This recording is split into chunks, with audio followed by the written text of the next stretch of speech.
আচ্ছা, এরপর 3 নম্বর অঙ্কটা দেখো। আমাদের সপ্তম শ্রেণীর 55 জন ছাত্রছাত্রী ও অষ্টম শ্রেণীর 60 জন ছাত্রছাত্রীর প্রিয় খেলার তথ্য জোগাড় করে নিচের টেবিলে লিখলাম। তাহলে সপ্তম শ্রেণীর ছাত্রছাত্রীরা কে কোন খেলা ভালোবাসে, ক্রিকেট কতজন ভালোবাসে, ফুটবল কতজন ভালোবাসে, সাঁতার কতজন ভালোবাসে, হকি কতজন ভালোবাসে, খো খো খেলা যেটা, সেই খো খো খেলা কতজন ভালোবাসে সেই তালিকা করা হয়েছে। একইভাবে অষ্টম শ্রেণীর যে 60 জন ছাত্রছাত্রী আছে তারা কোন কোন খেলা ভালোবাসে, তারা কে কতজন খেলা ভালোবাসে সেই তালিকা করা হয়েছে। যেমন ক্রিকেট খেলা ভালোবাসে কতজন, দেখো 14 জন, ফুটবল খেলা ভালোবাসে 16 জন, সাঁতার খেলা ভালোবাসে 10 জন, হকি খেলতে ভালোবাসে কতজন, 12 জন, আর খো খো খেলা ভালোবাসে কতজন, 8 জন। তাহলে এইভাবে সপ্তম শ্রেণী এবং অষ্টম শ্রেণীর ছাত্রছাত্রীদের যে যার যে খেলা ভালো লাগে সেটার তালিকা করা হয়েছে। এই স্তম্ভ, এই যে তথ্যটা সেটা দ্বিস্তম্ভ চিত্রের মাধ্যমে প্রকাশ করি। দ্বিস্তম্ভ মানে কটা স্তম্ভ? দ্বি মানে দুটো, স্তম্ভ মানে তো জানো পিলার। তাহলে এই যে তথ্যটা এটা দুটো স্তম্ভের মাধ্যমে আমাদের এবার আঁকতে হবে। ঠিক আছে, বলেই দিয়েছে, যখন অঙ্কে বলে দেবে দ্বিস্তম্ভ চিত্রের মাধ্যমে তখনই তোমরা দুটো করে স্তম্ভ আঁকবে। ঠিক আছে, আর আগের অঙ্কে দেখো বলে দিয়েছিল স্তম্ভলেখ তৈরি করি, সেখানে কিন্তু উল্লেখ করা ছিল না দ্বি কথাটা উল্লেখ করা থাকলে তখনই তোমরা দুটো স্তম্ভের সাহায্যে আঁকবে। তাহলে এটা আগে শুরু করা যাক, দুটো দাগ টেনে নিই। দেখো আগের অঙ্কেতেও আমরা শুরুতে লিখে নিয়েছিলাম যে প্রদত্ত তথ্য অনুযায়ী আমাদের যে তথ্যগুলো, যে ইনফরমেশনগুলো দিয়ে দিয়েছে অঙ্কে, সেটা অনুযায়ী তৈরি দ্বিস্তম্ভ চিত্র। যেহেতু এটা দ্বিস্তম্ভ তাই আমি লিখেছি দ্বিস্তম্ভ চিত্র। আমাদের সেই তথ্যগুলো অনুসারে একটা দ্বিস্তম্ভ চিত্র বানাতে হবে, সেটাই আমরা এখন বানাবো। তাহলে প্রথমে নিচের দাগটা টেনে নিচ্ছি, অ্যারো দিয়ে দেবে অবশ্যই। আচ্ছা, তারপরে লম্বা দাগটা টেনে নিচ্ছি, অ্যারো দিয়ে দেবে এভাবে। আচ্ছা, এবার দেখো কি কি বিষয় বলেছে, বিষয়গুলো দেখো। প্রথম বিষয়টা হচ্ছে খেলা। ঠিক আছে, যে বিষয়টা প্রথমে থাকবে সেই বিষয়টাকে কোথায় লিখবে? তলায় লিখবে। ঠিক আছে, তাহলে এই বিষয়টা কি? বিষয়টা হচ্ছে খেলা। তাহলে এই বিষয়টাকে আমরা তলায় লিখে নেব, আর এই দাগটা এদিকে যাচ্ছে তাই এদিকে অ্যারো দেবে। আরেকটা বিষয় বলেছে কি, সপ্তম শ্রেণীর ছাত্রছাত্রীর সংখ্যা, অষ্টম শ্রেণীর ছাত্রছাত্রীর সংখ্যা, মানে মেন বিষয়টা হচ্ছে ছাত্রছাত্রীর সংখ্যা। ঠিক আছে, তো ছাত্রছাত্রীর সংখ্যা বিষয়টা যেটা সেকেন্ডে থাকবে সেটাকে লিখবে হচ্ছে এই সাইডে, একটু সরিয়ে লিখবে ছাত্রছাত্রী সংখ্যা, এদিকে আরও দেবে। ঠিক আছে, কারণ এটা এদিকে গেছে। এইবারে দেখো বিষয়গুলো এক এক করে লিখতে হবে। কি কি বিষয় আছে খেলার মধ্যে, কি কি বলেছে, যে ক্রিকেট, ফুটবল, সাঁতার, হকি, খো খো, এই বিষয়গুলো আমি লিখে নিচ্ছি এখানে। দেখো এইভাবে গ্যাপে গ্যাপে লিখবে কিন্তু। ঠিক আছে, ক্রিকেট, ফুটবল, সাঁতার, হকি, খো খো, এরকম একটু গ্যাপ দিয়ে দিয়ে লিখবে, কারণ দুটো দুটো করে পিলার হবে কিন্তু এখানে, দুটো দুটো করে স্তম্ভ আঁকতে হবে। সুতরাং একটার সঙ্গে আরেকটার মধ্যে কিন্তু গ্যাপ রাখতে হবে, নাহলে আঁকা যাবে না। তো এইবারে দেখো এখানে আগের অঙ্কের মতো 1 একক সমান সমান 1000 মিটার সেরকম কিছু কিন্তু বলে দেওয়া নেই, সুতরাং আমাদের এটা নিজে থেকে তৈরি করে নিতে হবে। দেখো এখানে সব থেকে বড় সংখ্যা কোনটা আছে? 12, 14, 16। 16 হচ্ছে এখানে সব থেকে বড় সংখ্যা। ঠিক আছে, তাহলে আমরা 1 থেকে শুরু করে 16টা দাগ টানবো। 1 থেকে শুরু করে 16টা দাগ নির্দিষ্ট গ্যাপে গ্যাপে টানবো স্কেল ব্যবহার করে। ঠিক আছে, তাহলে এটা বুঝতে সুবিধা হবে। আচ্ছা, আমি মিলিয়ে দিচ্ছি স্কেলের সঙ্গে। দেখো এবার আমি টানবো।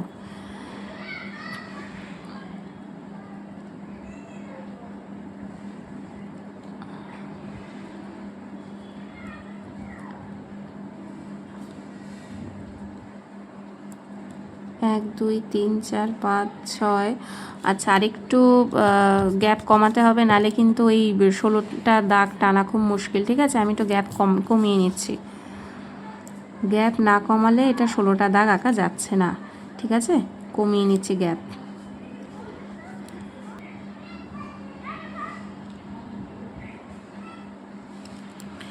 আচ্ছা, এইখানে আমি একটু দাগগুলো টেনে নিয়েছি, দেখো একটু বড় করে দিচ্ছি, বুঝতে পারবে। চোখের আন্দাজেও করা যায়, চোখে দেখেও বোঝা যায়।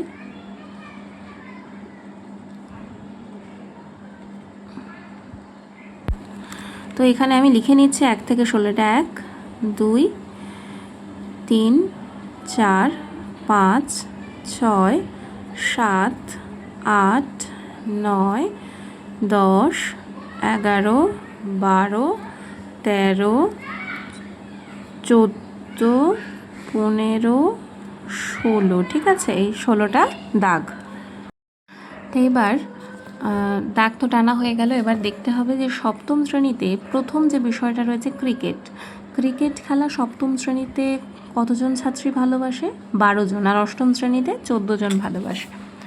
তাহলে দেখো ক্রিকেট এটা, আচ্ছা প্রথমে আমরা সপ্তম শ্রেণীরটা করব, ঠিক আছে। তাহলে দেখো 12 কোথায় আছে? 12 জন ভালোবাসে, মানে এই যে 12, ঠিক আছে। এইখানে হচ্ছে স্কেল ধরতে হবে তোমার, এই যে একদম জায়গায় ধরতে হবে স্কেল। দেখো নিচে একদম ঠিক আছে, ঠিক আছে। তারপরে আমি টেনে দিচ্ছি, তাহলে এইটুকুনি হচ্ছে আমি সপ্তম শ্রেণীর জন্য রাখছি, ঠিক আছে।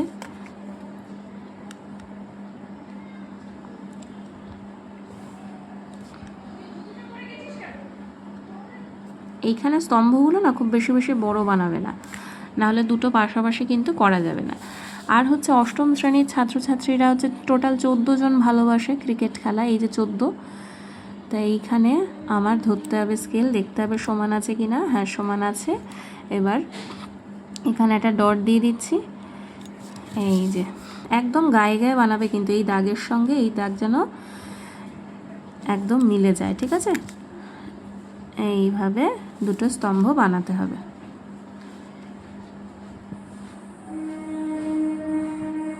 তাহলে দাগ টেনে দিই, এই হয়ে গেল, ঠিক আছে। এই আর একটু বেঁকে গেছে, আমি ঠিক করে দিচ্ছি। এবার চলে আসছি ফুটবল। সপ্তম শ্রেণীর 14 জন ছাত্রছাত্রী ফুটবল পছন্দ করে, আর অষ্টম শ্রেণীর 16 জন ছাত্রছাত্রী ফুটবল খেলা পছন্দ করে। তাহলে এটা হচ্ছে 14 আর এটা হচ্ছে 16, তাই তো। তাহলে 14-র ঘরে যাও, 14, এই যে 14। এবার দেখো নিচের স্কেল সমান আছে কি না। হ্যাঁ সমান আছে। এবার হচ্ছে 14-র ঘরে তুমি মেলাও, এই যে ফুটবলের এই জায়গাটা, এখানে কিন্তু সোজাসুজি ধরতে হবে, ঠিক আছে। এই ফুটবলের এখানে কিন্তু করতে হবে দুটো স্তম্ভ। তাহলে প্রথমে এই যে আমি পয়েন্ট করে নিলাম, এইটুকানি হচ্ছে আমি ফুটবলের জন্য রাখছি সপ্তম শ্রেণীর। আচ্ছা এটা আরেকটু এদিকে করলে ভালো হয়, একদম যেন এটা সোজাসুজি থাকে, ঠিক আছে, তাহলে দেখতে ভালো লাগবে। একটু সোজাসুজি রাখলে দেখতে ভালো লাগবে।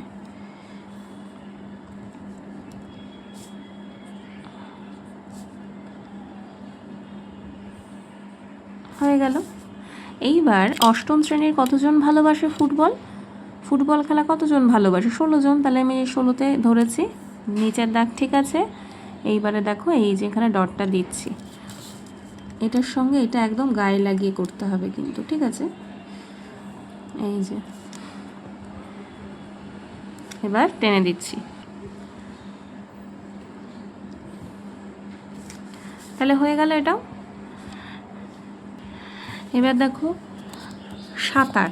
সপ্তম শ্রেণীর 8 জন ছাত্রছাত্রী সাঁতার খেলা ভালোবাসে, সাঁতার কাটতে ভালোবাসে, আর অষ্টম শ্রেণীর 10 জন ভালোবাসে সাঁতার কাটতে।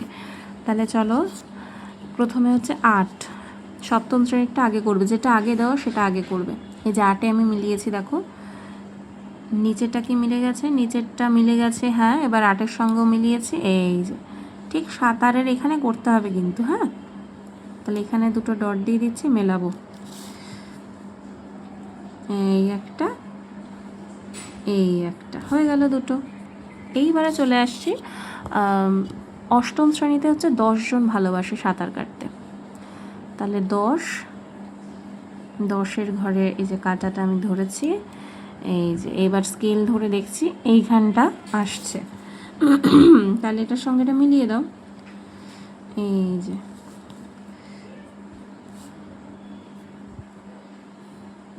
মিলে গেল। এইবারে চলে আসছি হকিতে। হকিতে হচ্ছে দেখতে পাচ্ছি 11 জন ভালোবাসে সপ্তম শ্রেণীর, আর অষ্টম শ্রেণীর 12 জন ভালোবাসে। তাহলে 11তে আগে যাই। এই যে স্কেল ঠিক আছে, হ্যাঁ ঠিক আছে। এইবার হকি এখানে রয়েছে, তো এইখানে আমি টানছি সপ্তম শ্রেণীরটা।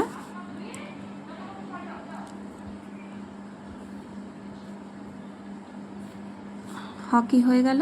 এবার অষ্টম শ্রেণীর 12 জন ভালোবাসে, এই যে 12-র সঙ্গে মেলাতে হবে স্কেলকে। আর নিচেরটা দেখে নেবে, সবসময় বলছি, নাহলে কিন্তু দাগ বেঁকে যাবে। ঠিক এখানে মাপ দিচ্ছি, এই যে খুব সামান্য ডিফারেন্স 11 আর 12-র মধ্যে। এই যে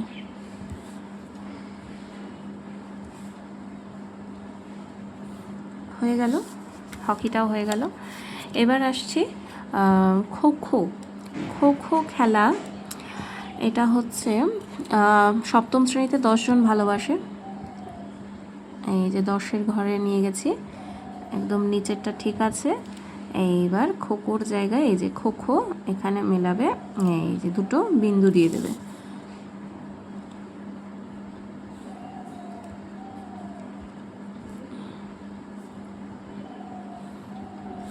আচ্ছা, অষ্টম শ্রেণীতে 8 জন ভালোবাসে খো খো খেলা। আচ্ছা, অষ্টম শ্রেণীর ক্ষেত্রে 8-এর ঘরের সাথে স্কেলকে মেলাবে। এই যে এইবার এইখানে আসছে 8, হ্যাঁ এইখানে মোটামুটি 8 আসছে। এই হয়ে গেল। এইবারে দেখো এই দুটো কোনটা সপ্তম শ্রেণী কোনটা অষ্টম শ্রেণী সেটা তো বোঝার কোনো উপায় নেই, তাই জন্য আমরা একটু ডিজাইন করে দেবো, ঠিক আছে। যেমন আমি সপ্তম শ্রেণীরগুলো এরকম রাখছি, যত সপ্তম শ্রেণী যেগুলো শুরুতে আছে সব এগুলো এরকম করে একটা ডিজাইন করে দিচ্ছি।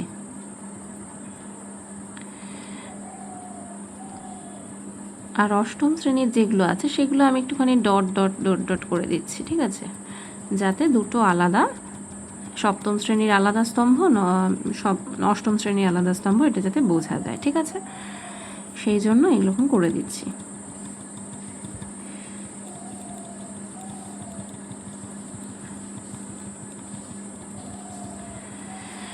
এইবারে দেখো তুমি এখানে যে স্কেলটা কিভাবে ধরেছো, এখানে এই 1 মানে কিন্তু একজন ছাত্রছাত্রী, ঠিক আছে, 2 মানে কিন্তু 2 জন ছাত্রছাত্রী, এইভাবেই তো আমরা স্কেলটাকে ধরেছি এখানে। তাই একটু লিখে দিতে হবে যে স্কেলটা কেমন করে করা হয়েছে। স্কেলটা হচ্ছে কি 1 একক, মানে এখানে যে 1, এই একটা দাগ মানে কি একজন ছাত্রছাত্রী, তাই জন্য আমি লিখছি 1 একক মানে একজন ছাত্রছাত্রী। 1 একক সমান সমান একজন ছাত্রছাত্রী, এটা লিখে দিতে হয়। আরেকটা জিনিস লিখতে হয়, সেটা হচ্ছে এই যে গ্রাফে দুটো দুটো করে তো হয়ে গেল স্তম্ভচিত্র এখন। তো এই যে ডিজাইনটা, এটা কোন শ্রেণীর ক্ষেত্রে, এটা হচ্ছে সপ্তম শ্রেণীর ক্ষেত্রে, এটা হচ্ছে সপ্তম শ্রেণীর ছাত্রছাত্রীর ক্ষেত্রে আমি এই স্তম্ভটা ব্যবহার করেছি, তাই আমি লিখে দিলাম এটা হচ্ছে সপ্তম শ্রেণীর ছাত্রছাত্রীদের ক্ষেত্রে। আরেকটা ব্যবহার করেছি স্তম্ভ, সেটা হচ্ছে এই ডট ডট দিয়ে ব্যবহার করেছি, এটা হচ্ছে অষ্টম শ্রেণীর ছাত্রছাত্রীদের ক্ষেত্রে ব্যবহার করেছি, তাই আমি লিখে দিচ্ছি অষ্টম শ্রেণীর ছাত্রছাত্রী,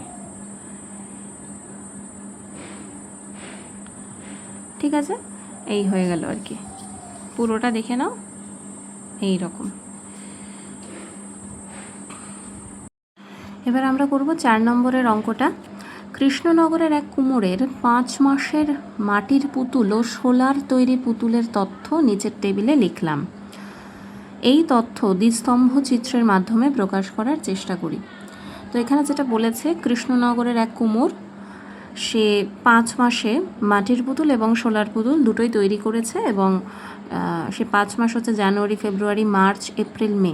তাহলে জানুয়ারি মাসে উনি 600টা মাটির পুতুল তৈরি করেছেন, আর ফেব্রুয়ারি মাসে 550টা, মার্চে 450টা, এপ্রিলে 750টা, মে মাসে 900টা মাটির পুতুল তৈরি করেছেন। একইভাবে শোলার পুতুলও তৈরি করেছেন। জানুয়ারিতে 500টা, ফেব্রুয়ারিতে 450টা, মার্চ মাসে 600টা, এপ্রিলে 650টা আর মে মাসে 700টা। এইভাবে মাটির পুতুল এবং শোলার পুতুল যতগুলো তিনি এই 5 মাসে তৈরি করেছেন তার একটা তালিকা এখানে দেওয়া রয়েছে। সেটা থেকে আমাদের দ্বিস্তম্ভ চিত্র মানে দ্বিস্তম্ভ লেখ তৈরি করতে হবে। ঠিক আছে, দেখো এখানে প্রথমে আবার হেডিং করে নেবে প্রত্যেকটা অঙ্কের মতোই, প্রদত্ত তথ্য অনুযায়ী তৈরি দ্বিস্তম্ভ চিত্র। আমরা এই যে এখানে যে তথ্যগুলো দেওয়া রয়েছে সেই তথ্যগুলো অনুযায়ী যে দ্বিস্তম্ভ চিত্রটা করতে চলেছি সেটা আমাদের কিন্তু দেখাতে হবে। ঠিক আছে, তো সেইভাবেই আমি লিখে নিয়েছি, উপরে হেডিংটা করে নিয়েছি এবং দুটো দাগও টেনে নিয়েছি, এইদিকে একটা দাগ এবং এদিকে একটা দাগ। এবার দেখো প্রথমেই বলেছি যে বিষয়টা থাকবে একদম শুরুতে, যেমন এখানে বিষয়টা কি মাস, এই শুরুর বিষয়টা আমাদের কোথায় লিখতে হয়, আমাদের লিখতে হয় একদম তলায় লিখতে হয় এবং একটু গ্যাপ দিয়ে লিখবে মাস। ঠিক আছে, এবং তারপরে যে বিষয়টা রয়েছে মাটির পুতুলের সংখ্যা, শোলার পুতুলের সংখ্যা, যাই হোক এখানে কমন কি আছে, পুতুলের সংখ্যা, দুটোতেই দেখো পুতুলের সংখ্যা কথাটা রয়েছে। তা আমরা এইদিকে কি লিখব, এই দিকের দাগে লিখব পুতুলের সংখ্যা, একটু গ্যাপে লিখব, একটু উঁচুতে লিখব, তাহলে আমাদের নিচে স্কেলের সংখ্যাগুলো লিখতে সুবিধা হবে। পুতুলের সংখ্যা, দাগটা কোন দিকে গেছে, এইদিকে, তাই এদিকে আরও দেবে। ঠিক আছে, আচ্ছা এবার শুরু করছি। দেখো কি কি বলেছে, মাসের বলে দিয়েছে জানুয়ারি, ফেব্রুয়ারি, মার্চ, এপ্রিল, মে। এই মাসের নামগুলো তোমাকে লিখে নিতে হবে একে একে। এখানে দেখো মাসের নামগুলো এরকম গ্যাপে গ্যাপে লিখে নেবে। ঠিক আছে, জানুয়ারি, ফেব্রুয়ারি, মার্চ, এপ্রিল, মে। এইবারে তোমাদের যেটা লিখতে হবে সেটা হচ্ছে এই যে দেখো 600, 550, এখানে অনেকগুলো সংখ্যা দেওয়া রয়েছে, তাই তো। এবার দেখো হায়েস্ট সংখ্যা কোনটা, দেখো তো হায়েস্ট কোনটা আছে। হায়েস্ট রয়েছে তোমার এদিকে, আমি দেখতে পাচ্ছি 900। 900 এদিকে সব থেকে বেশি রয়েছে, আর মাঝখানে কিছু সংখ্যা আছে 550, 450, 750। এই যে 50-এর যে সংখ্যাগুলো সেগুলো আমরা করে নিতে পারবো, অসুবিধা হবে না। আমি কিভাবে করবে আমি দেখিয়ে দিচ্ছি। আপাতত 900 থেকে 1000 অবধি আমরা একটা দাগ টেনে নেব। ঠিক আছে, আমি এখানে দাগটা টেনে নিচ্ছি, নির্দিষ্ট গ্যাপে গ্যাপে এতক্ষণ যেভাবে দেখলে ওই রকমভাবে আমি দাগগুলো টেনে নিচ্ছি। দেখো দাগগুলো আমি সব একে একে টেনে নিয়েছি। হ্যাঁ, এবার এই এক একটা দাগকে আমি ধরে নিচ্ছি, ধরো 100, এটা হচ্ছে 200, এটা হচ্ছে 300, এটা হচ্ছে 400, এটা হচ্ছে 500, এটা হচ্ছে 600, এটা 700, এটা 800, এটা 900 আর এটা হচ্ছে 1000। আমি মোটামুটি 1000 অবধি করে নিয়েছি। ঠিক আছে, এইবার প্রথম কি বলেছে, জানুয়ারি মাসেরটা আগে হিসাব করতে হবে। জানুয়ারি মাসে মাটির পুতুলের যে সংখ্যাটা, যেটা প্রথমে দেবে, প্রথমে তো আর শোলার পুতুল দেয়নি, প্রথমে দিয়েছে মাটির পুতুল, তাহলে মাটির পুতুলের যে স্তম্ভটা সেটা আমাকে আগে আঁকতে হবে।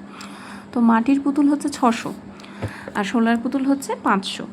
তাহলে আগে আমি দেখি 600টা কোথায় রয়েছে, এই যে 600, এই যে 600। তো 600 আগে স্কেল ঠেকাতে হবে এবং নিচের এই যে একটা সমান যেন থাকে সেটা দেখতে হবে। এই যে 600-তে একটা বিন্দু দিলাম। ঠিক আছে, এইটুকানিতে আমি মাটির পুতুলের স্তম্ভটা এঁকে নিচ্ছি।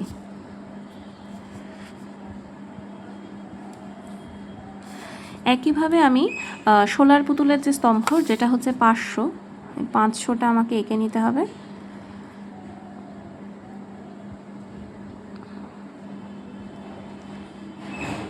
স্কেলটা যেন ঠিক থাকে, দেখো এই যে দেখা যাচ্ছে স্কেলের এটা কিন্তু আবছা হলেও দেখা যাচ্ছে, ওটা দেখে নিয়ে করবে, একদম গায়ে গায়ে করতে হবে।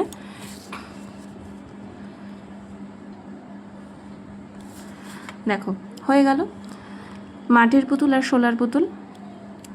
আচ্ছা এইবারে চলে আসছি ফেব্রুয়ারিতে দেখতে পাচ্ছি আমি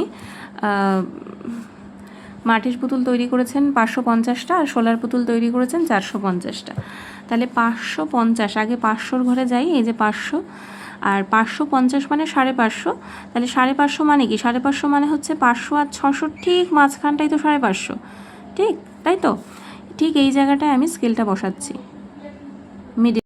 তাহলে একদম এই মিডিলে স্কেলটা বসাবে, বসিয়ে তোমার এই ফেব্রুয়ারিটা করতে হবে।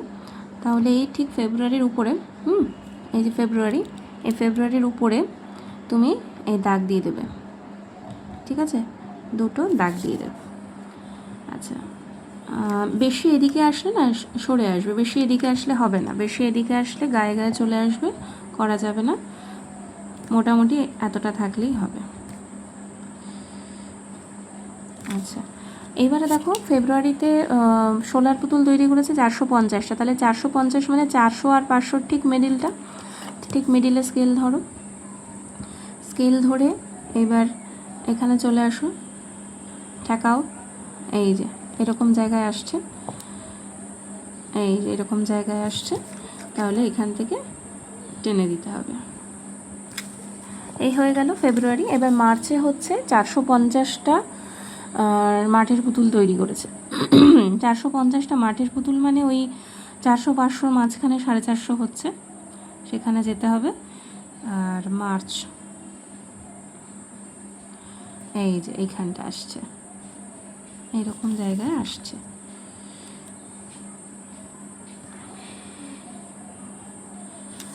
মার্চে গেল সোলার মাটির পুতুল হয়ে গেল। এবার সোলার পুতুল হচ্ছে 600টা তৈরি করেছে, এই যে 600টার এখানে নিয়ে আসো, এই যে এখানে নিয়ে আসবে। এবার এখানে তোমার এটার সঙ্গে কিন্তু লাগিয়ে গায়ে গায়ে হবে, হ্যাঁ, এই যে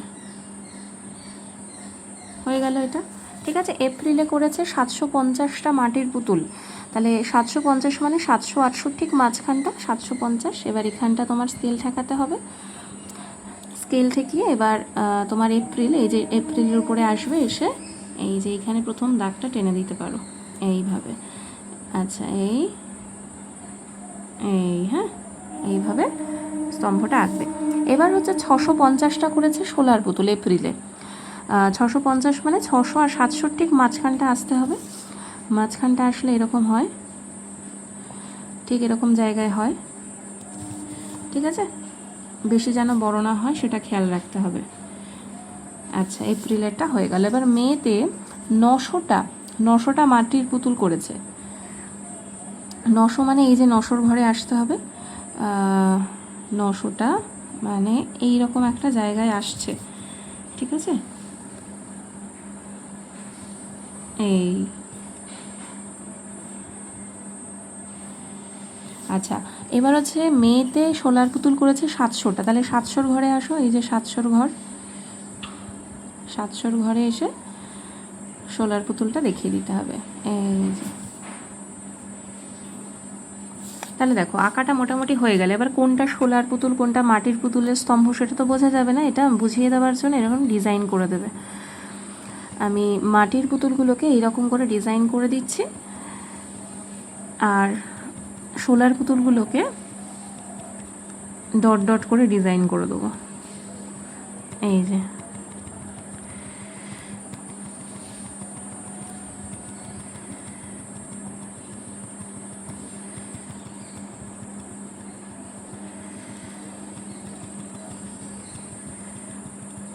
ঠিক আছে, তাহলে প্রত্যেকটা স্তম্ভ যে আলাদা আলাদা সেটা বোঝা যাবে। এইবার আর আমরা স্কেলটা কিভাবে ধরেছি দেখে নাও, বুঝে নাও। এখানে স্কেলটা হচ্ছে 1 একক মানে আমরা একটা পুতুল ধরেছি। দেখো এই স্কেল অনুযায়ী আমরা 1 একক মানে একটা দাগ মানে একটা পুতুল ধরেছি, মানে এইখান থেকে এইটুকানির মধ্যে ছোট ছোট অনেকগুলো দাগ আছে, এটা বুঝে নিতে হবে, ঠিক আছে। মানে এখানে যদি আমি একটা দাগ কাটি সেটা মানে একটা পুতুল বোঝাবে, তার মানে এখান থেকে এতটা মানে কতগুলো পুতুল হয়েছে, এখান থেকে এতটা মানে 100টা পুতুল হয়েছে, আবার এখান থেকে এতটা মানে 200টা পুতুল হয়েছে, ঠিক আছে।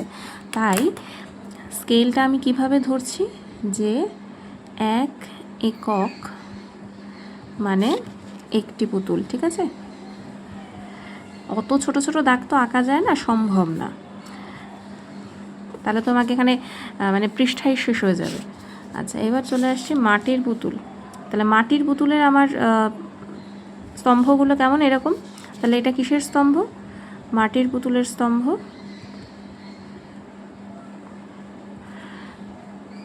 আর এটা কিসের স্তম্ভ, এটা হচ্ছে এই যে ডট ডট ডট ডট, এটা হচ্ছে সোলার পুতুলের স্তম্ভ, সোলার পুতুল,